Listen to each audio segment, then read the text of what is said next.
Thanks, Gene. Thanks, Gus. Thanks, Rich. It's a pleasure to be here at the Philanthropy Club this morning in our stressed out times. It's been my experience that leadership starts with showing up. So you have all shown up this morning, so give yourselves a round of applause. So yeah, we're going to talk about philanthropy and social change this morning and money. But before we do, I thought I should take a few minutes to just explain to you who the heck is Tom Tresser and why should you listen to me as charity, philanthropy, and nonprofit pros. Well, over the last 40 years, I've started or led 14 nonprofits in the areas of community development, the arts, and civic engagement. I teach nonprofit management at a number of local universities.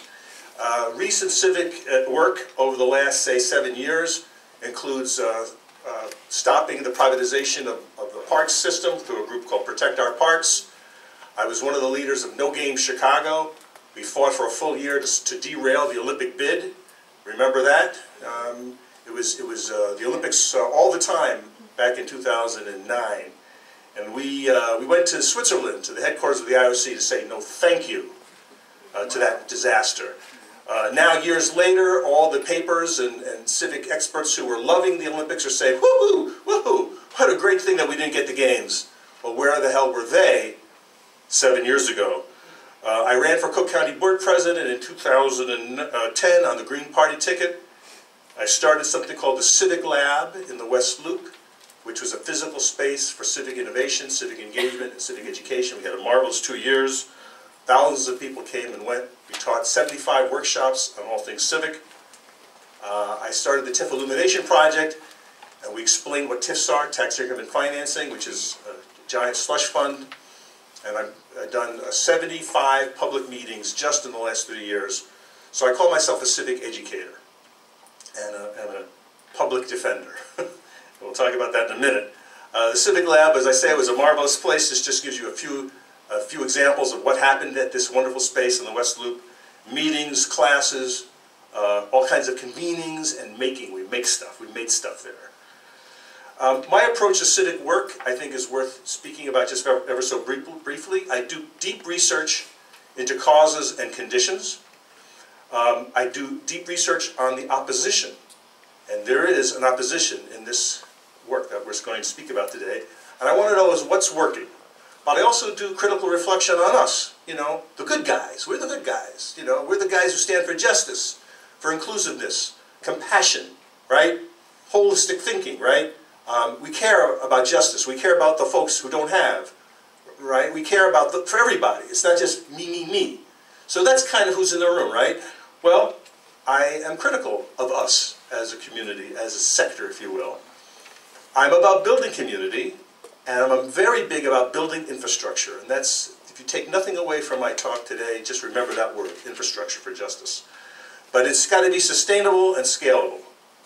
I'm also very concerned about building the next generation of leaders. So it makes me smile that there are young people in the room because it's on you. You know, my crew is about ready to hang up our hat. So we're going to be passing the torch of leadership to you, the people who are 30 and under. I consider it part of our job as elders to make sure that the next generation that's coming up, and even the generation after them, the kids who might be 15 now, are smart and ready to go and have what they need to succeed and make justice. I kind of follow this kind of path of educating, fabricating, activating, and then repeating. So that's my vibe. My personal style is listen, learn, and lead, but in that order, and to serve. So they say, you know, seek first to serve and then aspire to lead. That's how I roll. And I like to use the media, old and new school, because when you have no money and the foundations won't touch you, you've got to be smart about how you get the word out. Now, I just want to show you a few slides from a presentation I did 12 years ago. It was called The Politics of Creativity. I ran around the country trying to explain a little bit of what the infrastructure is going on the other side, on what we would call the far right. So there's a group called the Christian Coalition of America. They were founded after Pat Robertson. Reverend Pat Robertson ran for president in 1988. And I made it my mission to try to explain to people, especially people in the arts and people who are doing nonprofit leadership work, who the heck were these guys? They had the NEA in their sights. Remember that? The National Endowment for the Arts. Remember Culture Wars? Who remembers Culture Wars? Okay, that's about only a fourth of the room. That's pathetic. That the America's nonprofit community and our arts community and the places that teach social justice and policy, that everybody in this room should know what Culture Wars was and what was at stake and how we lost Culture Wars. So that was how the far right made their bones, by beating up the arts. And I documented this stuff. So this is Pat Robertson. This is a mailing from 1992, ladies and gentlemen, where the Christian Coalition is after an art exhibit in Valencia Community College in Florida called Sense and Shivers. It had a few provocative images in there. But they sent these letters to the Valencia City Council saying, defund the arts, this stuff is homophobic, it's full of gay people, it's nasty, it's irreligious. So they were using all those terms to get people to kill the funding for the arts in Valencia, and they were successful. But this is the Christian Coalition's recruitment material. Think like Jesus, lead like Moses, fight like David, run like Lincoln. This is from 1992. And this is a letter from Pat Robertson. He says, we are training people to be effective, to be elected to school boards, to city councils, to state legislatures, and to key positions in political parties. This is what he said to his membership in 1992. And guess what? They did it. They did it. Up and down the country, all over America. So it's not a mystery why we have a Donald Trump in the White House, and a Bruce Rauner in the State House, and a Rahm Emanuel in City Council. It's because we didn't pay attention to what these guys were doing right out in the open. This is not secret. If I can find it and I can report it to you, believe me, and I had no staff and no budget, believe me, the folk with budgets and staff who were supposed to be on the watch failed us. So this is just the New York Times from 1992. Headline is, quietly Christian conservatives win hundreds of local elections. Now, I'm not speaking against religion, and I'm not speaking against Christianity. I'm speaking against the translation of right-wing values, wherever they're coming from, into public life. So if you believe in a woman should not get divorced, if you believe that a woman shouldn't have an abortion, or whatever your religious beliefs are, good for you. Keep them in your house. But when you run on them in public life and take that into the public sector, that is what I'm against. That is what the Christian Coalition is all about. And here I am just telling you that I was on the case in 1992. A little good that it did me. All right. And I just said it back in this PowerPoint presentation that I said, that I gave in 2005, the Christian Coalition has identified its base, located its base, and energized its base. They've expanded its base, they've trained its base, and then they've activated this base, raised money, and then they translated all this organizing into victory and policy. So that's how it rolls. It is basically American as apple pie. There's nothing secret or bizarre about any of this stuff. It's just they've been so much better at it than we have. That is my opening salvo to you. Okay, so here's a little video. It's about 6 minutes long.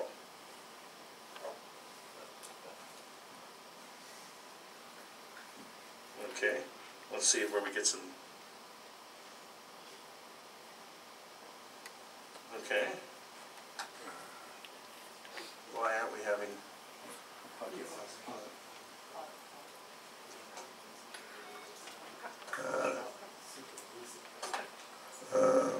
want to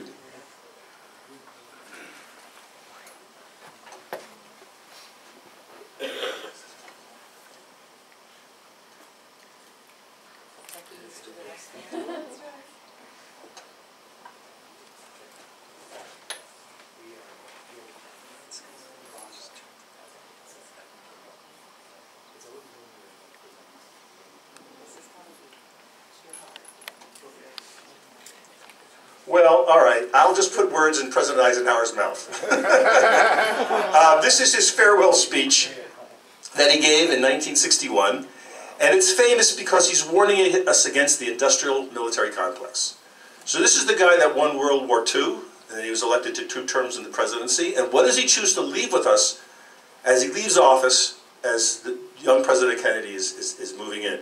He's saying, never in the history of America has there been so many people under arms in America, and never has there been an industry devoted to the military. And he's warning us against this giant combine, which he called the military-industrial complex. That's his words.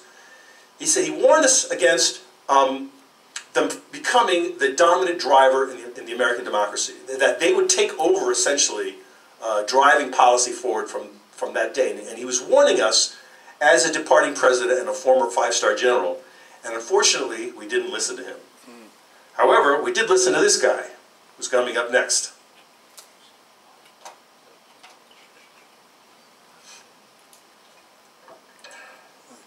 And you'll see him in just 2 seconds. Remember him? So that's Ronald Reagan.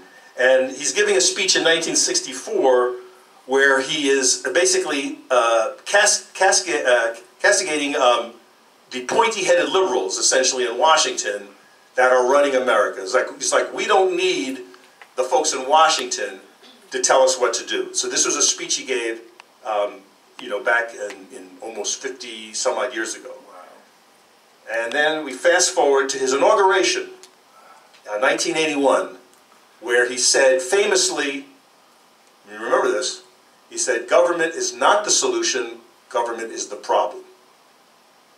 Okay, we heard that story before.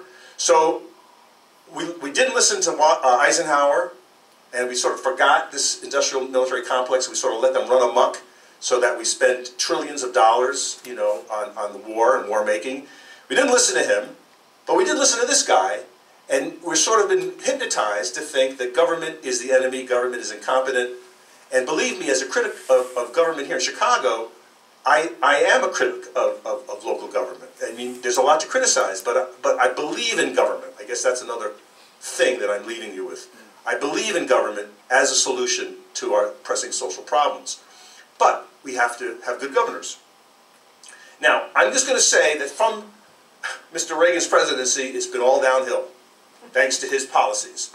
So we had a thriving middle class up until his presidency, but after he changed the tax laws, we now have the situation that we now see. And it was furthered by Clinton, it's furthered by the Bushes, and unfortunately it's been furthered by President Obama. We have a situation now where the top 1% control more wealth than at any time in the history since we've been taking numbers, going back to the start of the income tax in 1913. So that's the reality right now, where the top 1% control so much money, so much wealth. And who is really at the bottom of that heap? It's our African American brothers and sisters. So here we see the real household median income by race.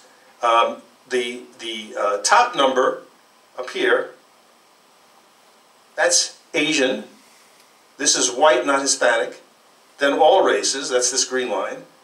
Then Hispanic, any race. And then we have black down here. So look at that. That's $40,000 gap. That's a direct response, direct result of the policies that were put in place starting by Mr. Reagan. Now, they say home ownership is the American dream, but for so many people of our brothers and sisters, it's never going to happen. So here's home ownership. It's for all classes of people, it's declining. You can see that.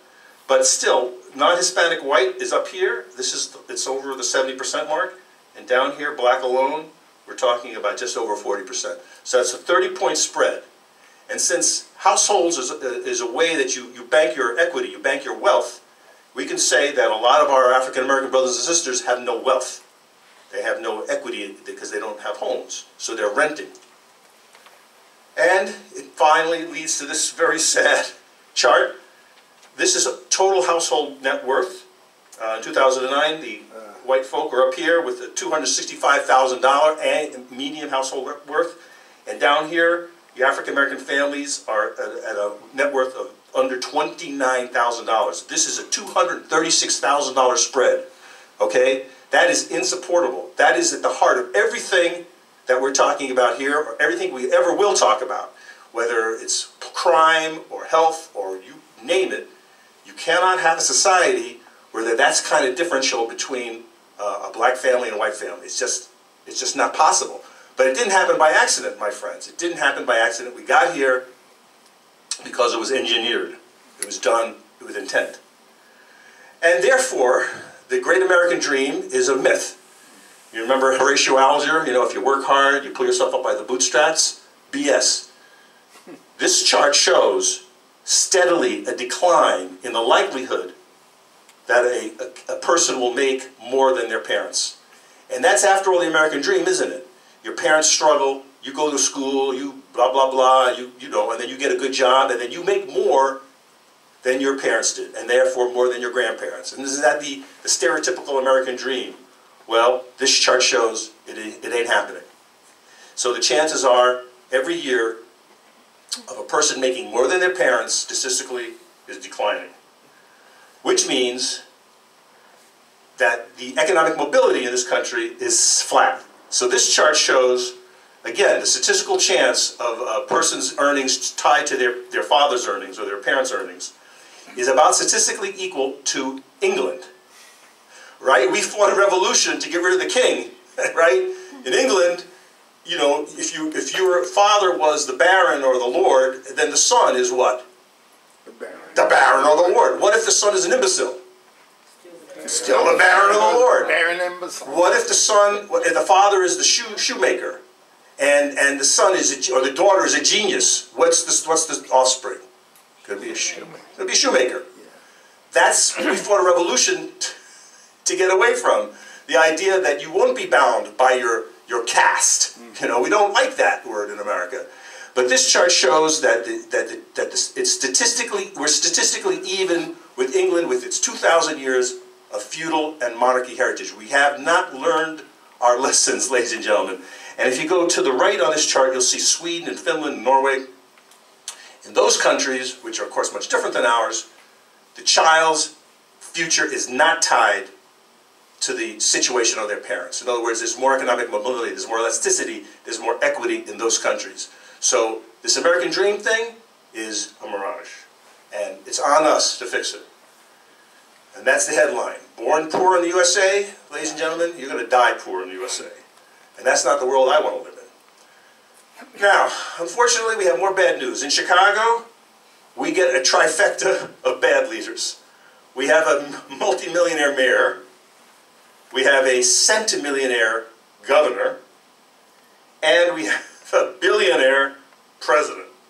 And none of whom, I'm going to say, I'll just be blunt, give a fig about the values that we're speaking about here today. Justice, equity, you know, fairness, giving people a chance, you know, not enriching ourselves at the public's expense. This idea of the public good. Oh my God, what a concept. I'm going to say just flat out that these three guys don't care about any of that. Just recent headlines, you know, I don't want to, you know, I mean, we can really go into a deep depression here, but Trump has vowed to destroy the Johnson rule.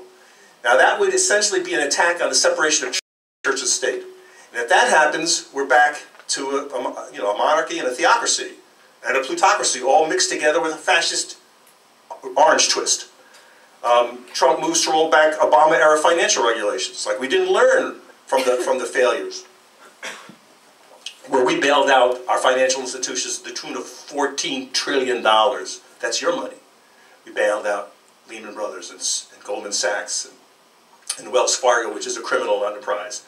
The Ninth Circuit Court declines to quickly reinstate the travel ban. So this is being litigated even as we speak. Today is going to be, the federal court's going to hear on whether that ban will stay in effect. This is just the first month.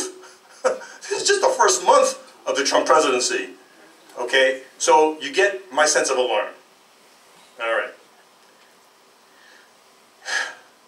The bad news, therefore, my friends, is that we are alone. Here in Illinois and Chicago. We're on our own, okay? Don't expect anybody to help us from Washington. In fact, the opposite. We're going to be punished. Things are going to be taken away from us. So they're talking about the sanctuary city and other things. They're just getting started. So the Trump administration will be no friend to Chicago. Or I might say any blue city or blue state or blue anything. Bruce Rauner, our governor, is an enemy of Chicago. He's an enemy of unions. He's an enemy of education.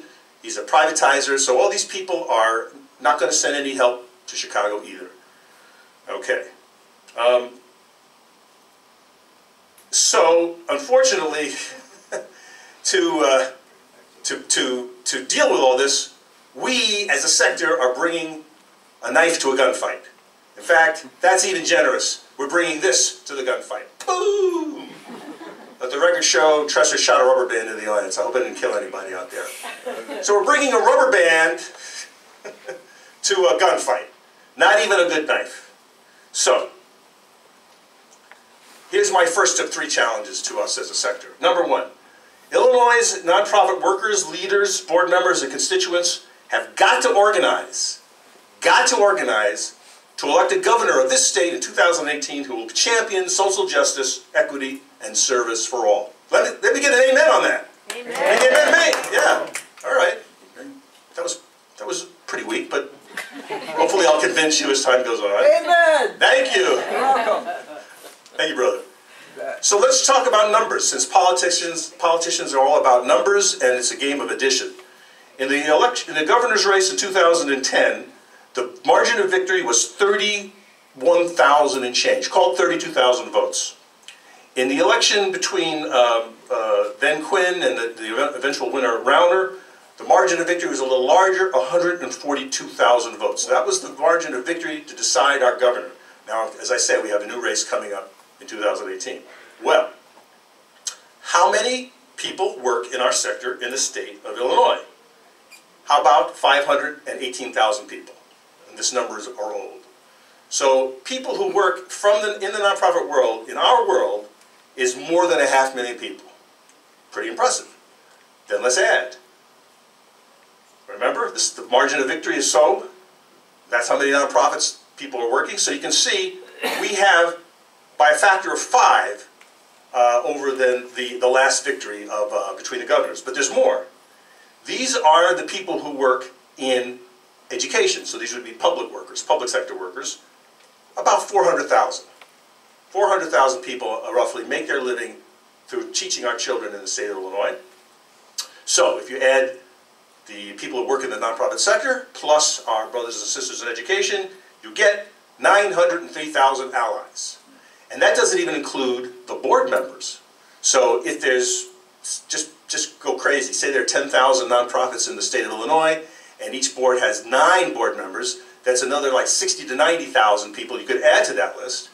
And then if you think each of these nonprofits have a constituency or clients, maybe 1,000 people. I mean, arts organizations serve tens of thousands. But some of our larger United Way agencies might deal with many, many thousands of people who cross their threshold. And if you add those people, I mean, we're well past 1.5 million people. So, challenge number 1, start organizing today. What are you waiting for? You need to call your leaders to the table. The people who are running these coalitions, the guys who run the United Way, and get them busy. Because if they don't act to organize to help change the election and get someone in power in 2018, then I'm afraid you're going to deserve what you get. Sorry to say that. Challenge number 2, buy my book. All right? I don't get a dime for doing this, but we gotta get this knowledge out there. Each one teach one. So I'm begging you as leaders to buy a book and buy ones for the people you love. Take it back to your organization, to your board members. Myself and the other authors, Jonathan Peck is here. He's one of our authors. He's one of the leading organizers of the city. We will come to you and do civic house calls, like we're doing this morning. You know, like talking and getting into dialogue. There's a lot of material in the book. The first chapter is about the budget overall. So, as I say, Dr. Ralph Martiri is one of our top civic finance experts, and he wrote that first chapter. So that will take you through the city budget, and you will be armed and dangerous. You can have a civic fist fight with anybody in the city and hold your own about these important topics, because knowledge is power. And honestly, they would rather you not know. They would rather you be ignorant, and all the people that you work with would rather you not know. The book is divided into a couple of major chunks and to make it easy to talk about civic money in the city of Chicago. The first is money that's stolen from us. This is money that we should not have had to spend or continue to spend, and it's through corruption, essentially. Corruption and bad deals. It's a couple of $1 billion every year. So let's not do that anymore. You know, let's not have any more corrupt people run our operations.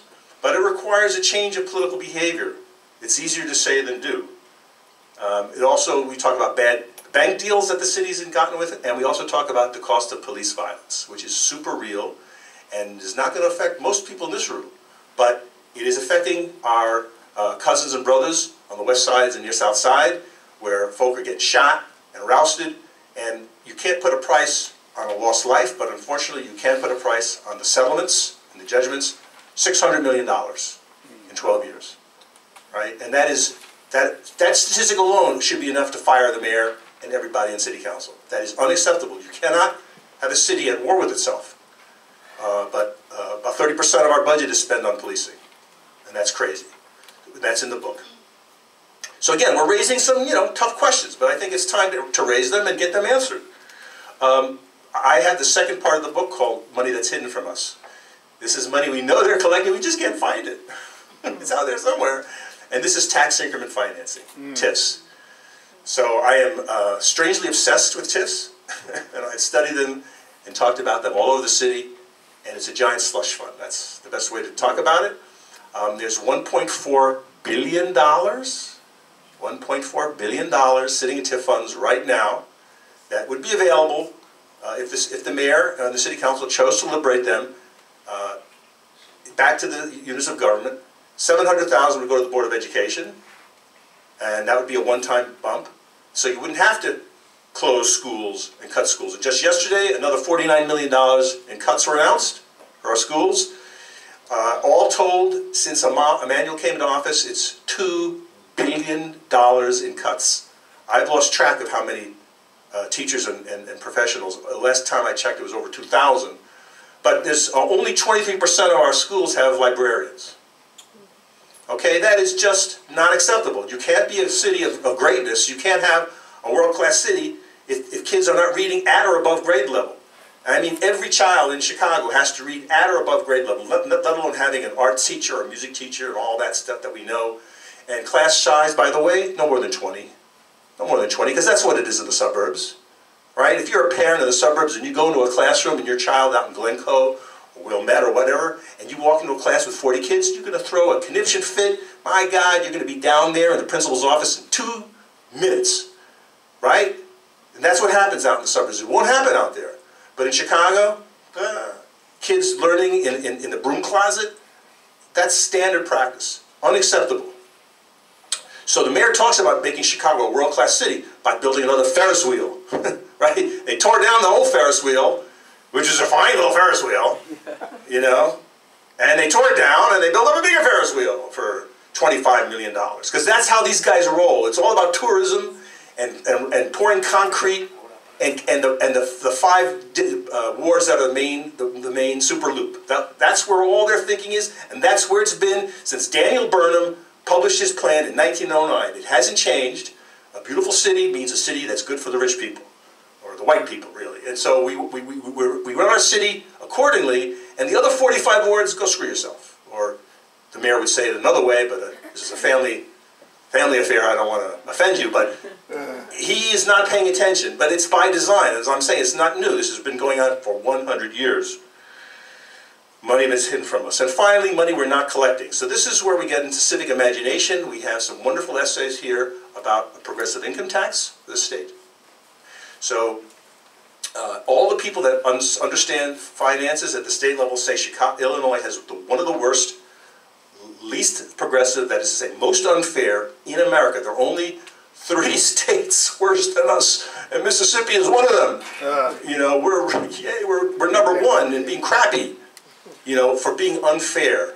And what this means is that the richest folk are not paying their fair share, and they're taxing the richest of us, like Jay Pritzker, who, after all, did nothing to earn his wealth. He had inherited it from his father and grandfather. Yes, Jay is a smart man, and if you were in the room, I congratulate him on his acumen for his investments. But brother, that money was given to you when you were born. He was the lucky sperm club that he's a member of. And he and his billionaires are not paying their fair share, and that's just a fact. So That is not okay. The states that have a progressive income tax are doing better. They don't have these structural deficits where the schools are starving to death and they can't build roads and they can't fund their initiatives. And then what happens is they ding us with all these taxes, like what was just happening now, a plastic bag tax and a soda pop tax and the red light cameras and regressive fees out the yin-yang that hurt the least of us. So we're going the wrong direction. So that article explains that, and it's written by the League of Women Voters, who's been on that beat for about 30 years. The second idea is a financial transaction tax. This is very simple. Put a tax on the trades on LaSalle Street. It would generate billions. The last idea is called a public bank for Chicago, and that's probably the craziest idea in the book, but it's based on a real thing. There's a public bank in the state of North Dakota. I invite you to read that article and really conjure what a bank would look like if it existed to serve the people, not rape the people, okay, and not send our money to Wall Street where those guys, we already bailed them out. So we're sending beaucoup profits, beaucoup bucks to Wall Street yet again. And a public bank simply raises this issue of, well, can we make a bank which makes credit available for life changes and life opportunities, like school home loans, school loans, saving your farm, starting businesses. These are the things where people need access to credit. Well, I invite you to study what they've done in North Dakota, a Republican prairie state, for over 100 years. This thing is a miracle, but you will never hear it discussed. In fact, none of these ideas were discussed at all in the City Council this year. The vote on the budget for 2017 was 48-0. Shame on them. They didn't even talk about these, though half the aldermen have the book, and so does the mayor.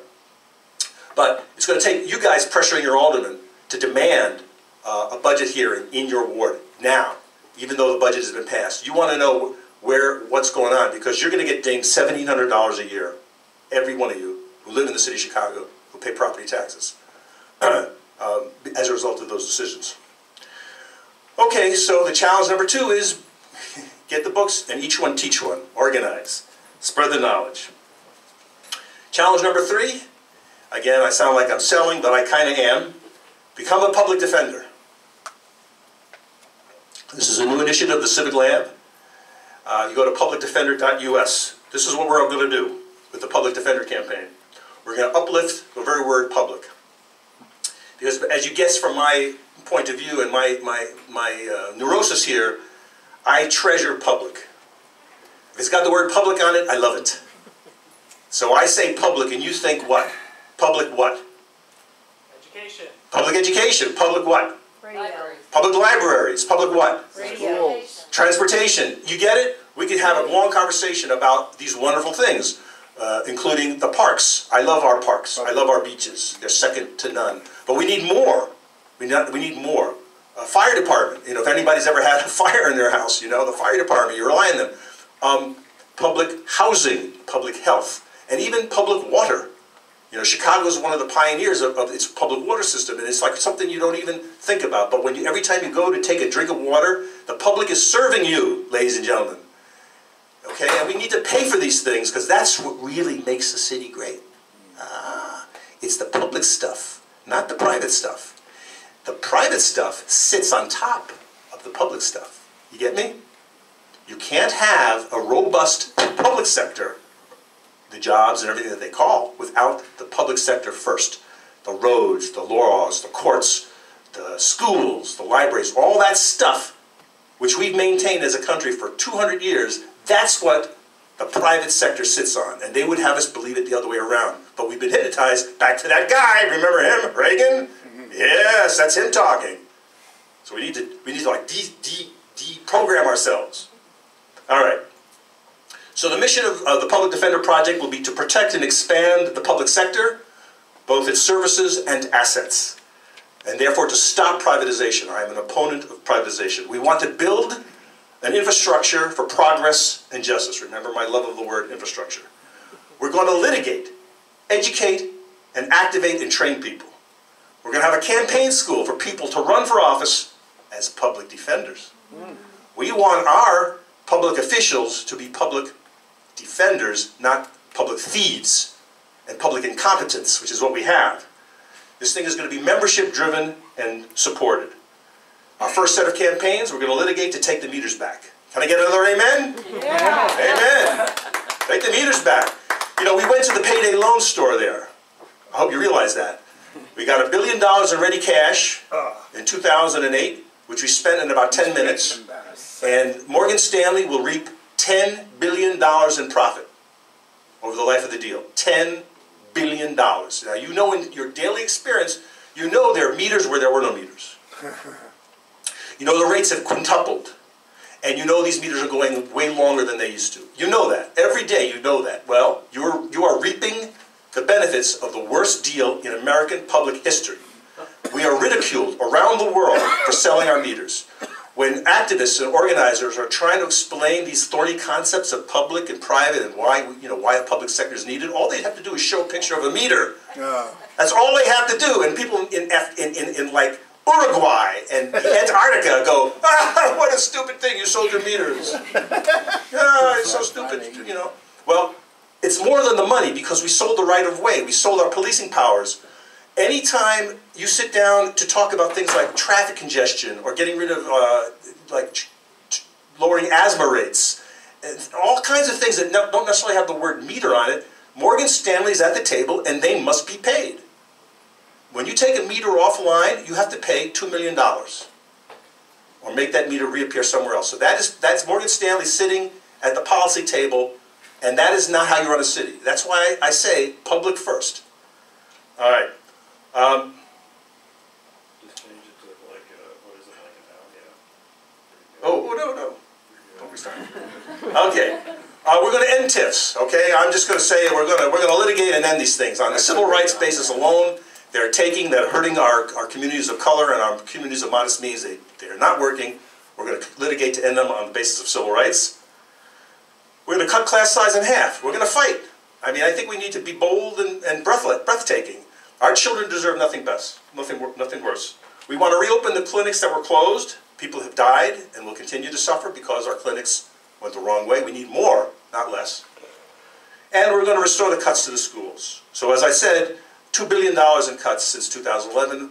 We need the arts, library, nurse sciences. You know, we need these things in every one of our neighborhood schools. Not any elite schools where people have to lottery their way in and, you know, try to gain their way into these schools. But every single school that a child can walk to needs to have this quality. And this, if we don't do that, then we're you know, letting ourselves down and we're letting the next generation down. These are some of the goals that we have. So, if you're interested, text I am in to this phone number. And we'll repeat the phone number later. You'll get a website. You go to the website and you can join. The first 1,000 members get a nifty pin, numbered. I'm wearing one here. It's got number 1 on it. So I yearn to yield out the pin with the number 1,000 on it. And together we're going to take Chicago back, and together we're going to fight for a robust public sector. If you give us $50 or more, you're going to get this great poster by our wonderful artist, Allison Susterich, Become a Public Defender, and it's got some of our campaigns up there on those little signs. So, as I say, text I am in to 312-635-4888, and my final question to you is, are you in? Yes. Thank you.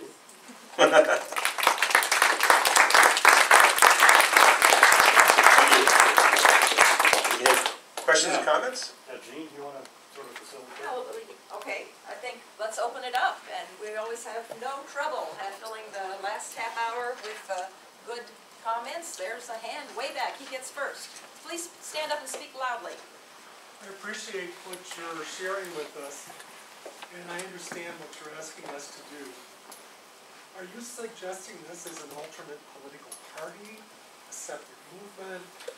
Who do you suggest we mobilize around now to go after Bruce Rauner? Yeah. Or Mike Madigan, or whoever it is that have led this whole rat's nest, you know, Right. ball? So, Everybody got the question? Yeah. I mean, your experience with running on the Green Party for mayor.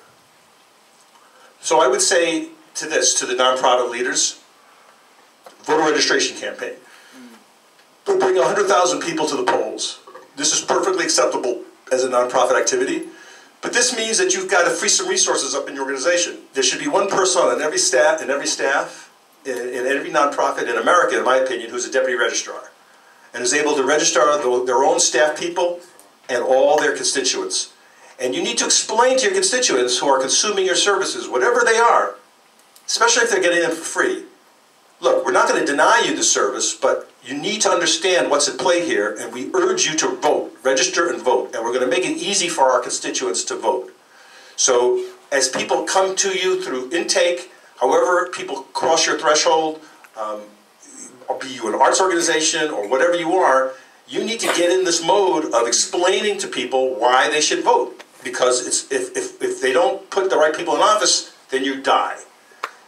Then we need to ask ourselves across the state, what are the top 5 things that the state of Illinois should stand for in social justice? So this is a great conversation that we can have with ourselves via social media or via our various professional associations like the Association of Social Workers or the Council of whatever. And the 5 questions should be, what do we want, Illinois? You know, is it a piece of legislation? Like some people say we need to fix the income tax. That's something that's very important. Should we fix the Head Start thing so every kid has guaranteed health care and preschool? So what are the 5 things? And that conversation should happen now, in the next 3 to 6 months, fast, and surface those 5 things and feed those to all the candidates running for governor in a formal way, and demand that those candidates respond. And then you have forums. Now this, again, is something that nonprofits can do, perfectly legitimate, but again, it needs some heft, it needs some weight, it needs some staff. They should be in every county, really, in the state. So all 100 counties should have some kind of forum where anybody who's standing for governor is going to have to come and answer your 5 questions. Whether it's the governor or Pritzker or whoever wants to run for office, where do you stand on these 5 issues or whatever? Because we're going to communicate your answers to our vast constituency. Remember that 900,000 people I said?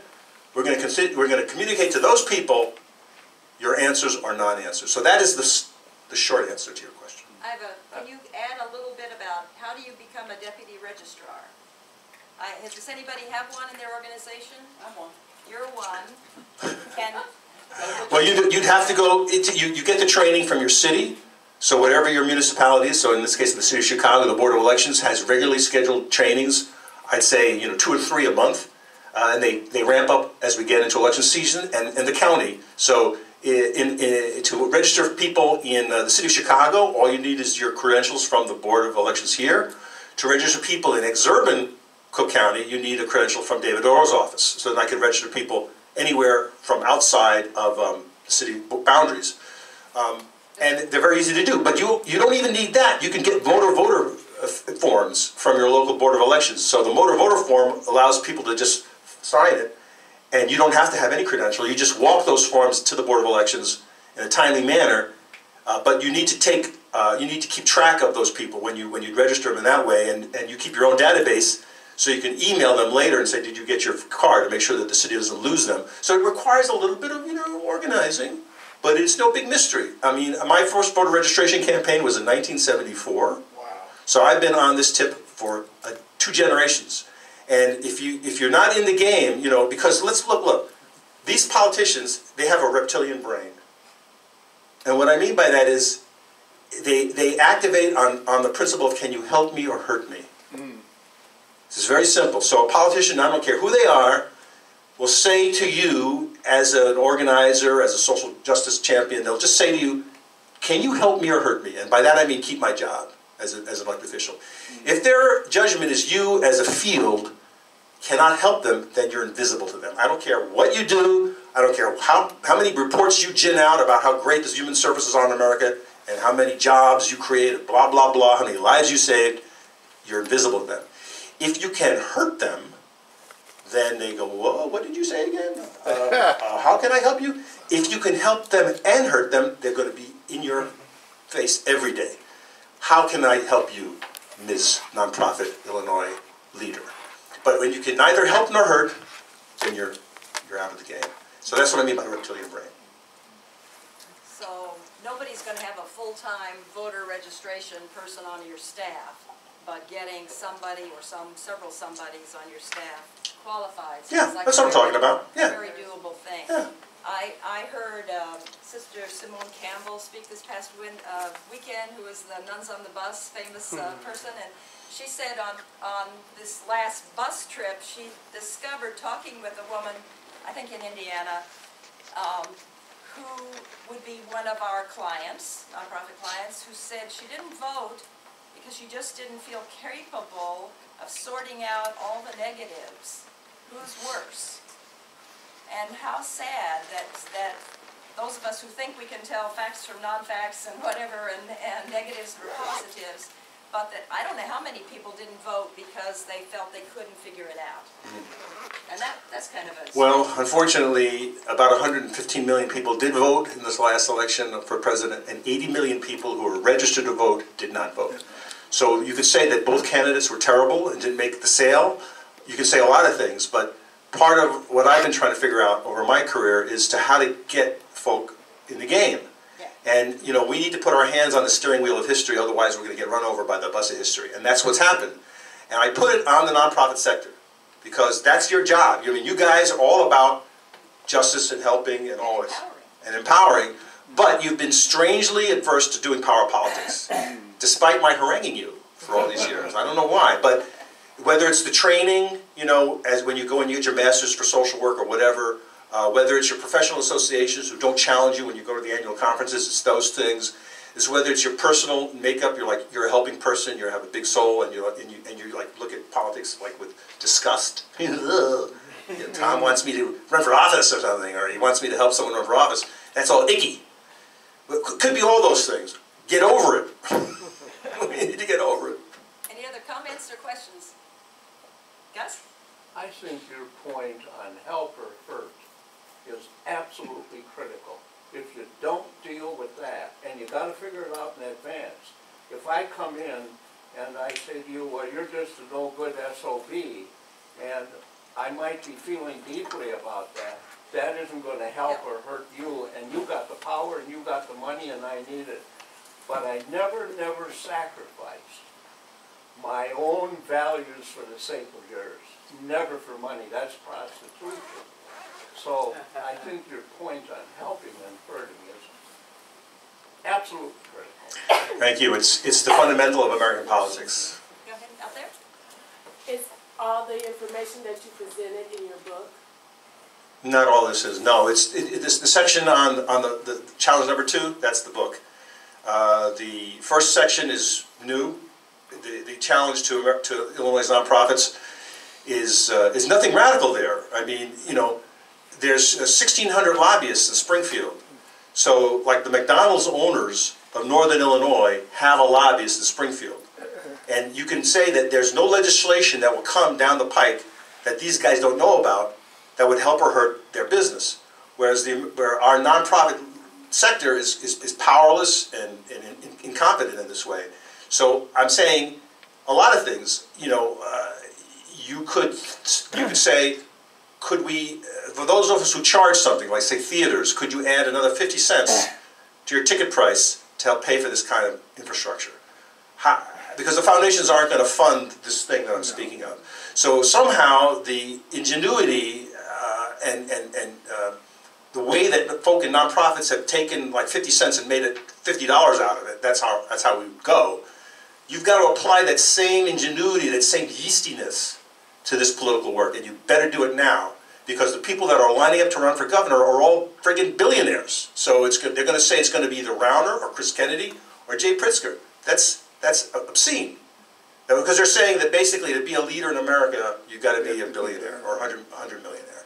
And if that's the country that you want, then do nothing. Others? Right here. Yeah, I think one of the challenges we face in the nonprofit sector is how much to get politically involved. And so there's always been this sort of fear, this overarching fear and threat of, well, we can't get too politically involved because of our tax status and this. And I think there needs to be a sort of an in-house discussion among the nonprofit leadership to really have a frank discussion about getting involved, because it's a done wrap. The nonprofit sector, as you know it, will never exist again. And we've been downsizing since 9/11. we've lost over 200 nonprofit agencies in Chicago alone since 9/11.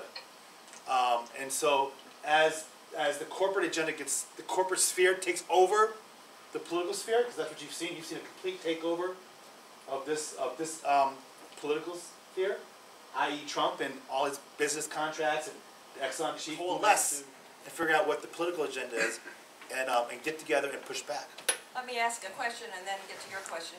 How many of you have had a discussion or an educational session in your organization about what is advocacy and what is not? What you can't do, what you can do? Very few. Okay, maybe we should do something here about all the kinds of advocacy that we not only can do but must do. And you can do basically all of it except support a political candidate. Everything I've called for is all permissible. You don't have this. You're not even approaching the red line.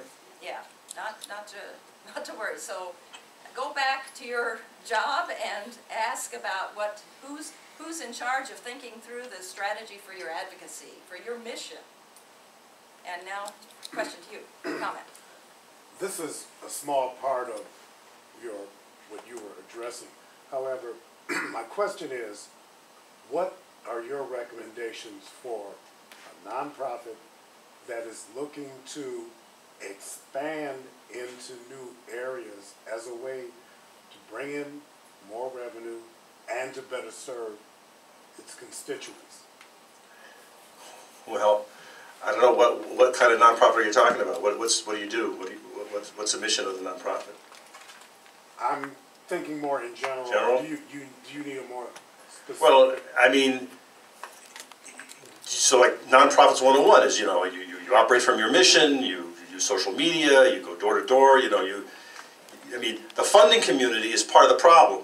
So the funding community has been called to task for decades, but they're not funding operating support, they're not funding organizing, they're not funding justice, they're picking and choosing, they're gatekeepers. And in my opinion, at this point, the MacArthur, the Trust, the Joyce Foundation are all part of the problems. And I heard there's someone back here from McCormick. You guys haven't funded me, you turned me down 3 times.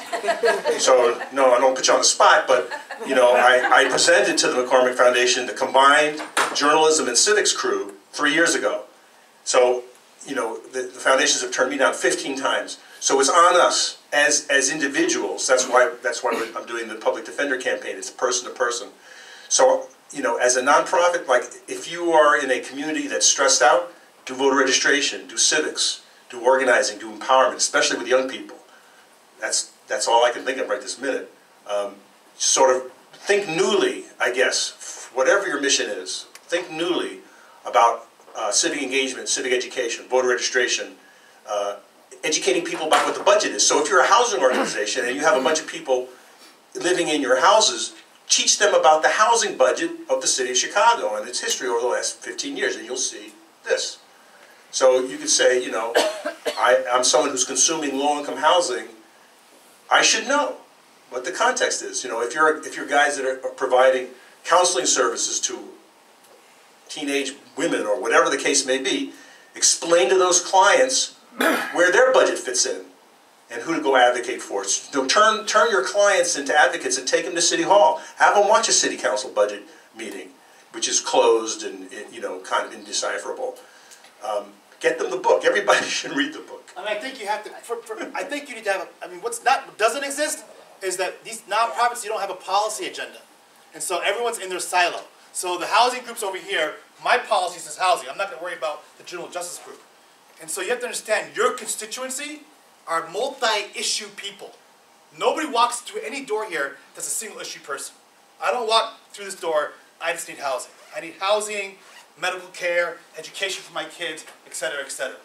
So you have to coalesce and develop from your specific nonprofit a policy framework whereby you can coalesce and connect with other groups, even though your wheelhouse might be housing or whatever it is. 2, his P2P call, all the rich big groups are doing it. Google is on protest. Lyft is moving to a social justice agenda. So the nonprofits aren't. Cut you down. I want to cut it off so that we can get to the So other build your people. social justice agenda out. Got 2 more back there and then you, okay? thank you. Oh, yeah, I just have to leave right at 1:30, so I wanted to see if we could move into a networking exercise, because I know a lot of people have to leave too. explain the networking Well, exercise you want to move into. Yeah, the networking exercise is that everyone here talks to at least 3 other people they don't know before we leave. That's easy. The beginnings of some kind of a coalition. Okay, let me see if we got one more, and then we see if we. The answer, it's 113. Okay. Just following on Jonathan's comment, You're right. one of the real piles of money that's corrupt is the housing budget for Chicago, CHA.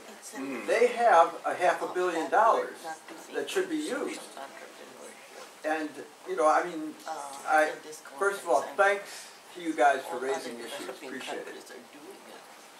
Yeah, so that's a chapter that didn't get into this book about the cash that CHA is hoarding.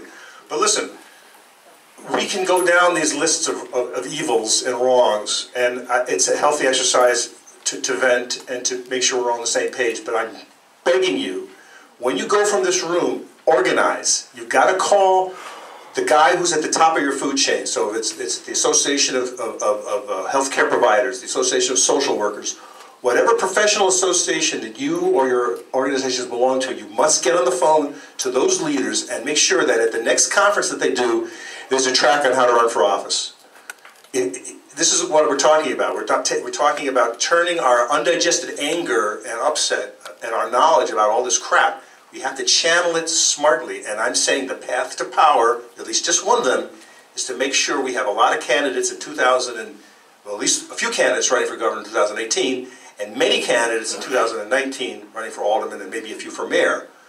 That's where I'm begging us to go. I'm going to speak to that association. Go back to your job and find out which of those associations your organization belongs to, because they're dying. As we're poor, as nonprofits are poor, one thing that gets dropped is the membership in those associations. So all of those professional membership associations need all of them to be members. They're not strong because they don't have a high percentage of the potential members in that sector. So go back and say, who is at that top of that food chain? Who are we working with? And maybe if you find out the answer is nobody, you can do a little research yourself and find out which organizations are out there. Yes. Tom, I love your call for everybody to wake up. And what I'm wondering is that I think that there is such a sense of like, it's too much, we can't do it, hopeless, how do we do this? And so to me, you're the closest person that I have to like, yes, we can do this. And I'm wondering, as a strategist, so I look at things like, okay, we got to start here, and then this is going to take this, and then this. And so I think that, you know, I'm curious about, okay, well, is there a specific strategy, and maybe your call to like, it's got to be the governor. Well, that's one focus, but I mean, we would need a work session. We'd need like a solid 3 to 4 hours to work through all these ideas. But if you call the Responsible Budget Coalition, all right, now that's the group that's supposed to be fighting for you, but they're funded by the trust. And they will be forbidden to do what I'm asking them to do. I ask the guys who run that to get in the game. So if they're not going to do it, you either have to cancel your membership in the Responsible Budget Coalition or show up at their meeting and say you need to change your strategy. And even if you lose your funding from the trust, well, you're either going to have to run on vapors like the rest of us, or we'll find a way to tax ourselves to fund some mechanism to make this thing happen. Because to run the forums and to produce voting guides. This is what the Christian Coalition did in 1992, okay? So they can do it. They can do it, we can do it, but it requires agency. Obviously, I want you to buy the book, and I want you to teach from the book, because the more people that get angry and more knowledgeable, the more people I'll have in my email list, and the next time we have a meeting, maybe there'll be 500 people, right? We're going to run campaign schools in 2017, later this year and early next year. So the Civic Lab will be hosting campaign schools around the city, little bite-sized chunks of how to run for office if you're thinking about it, or how to help someone run, and then full-day programs on, this is how you do it, brothers. You walk in and you leave with a campaign book, you know, with a manual taught by experts. That's what's going to take, you know, in the mid-run. Let me come back to this request to a little networking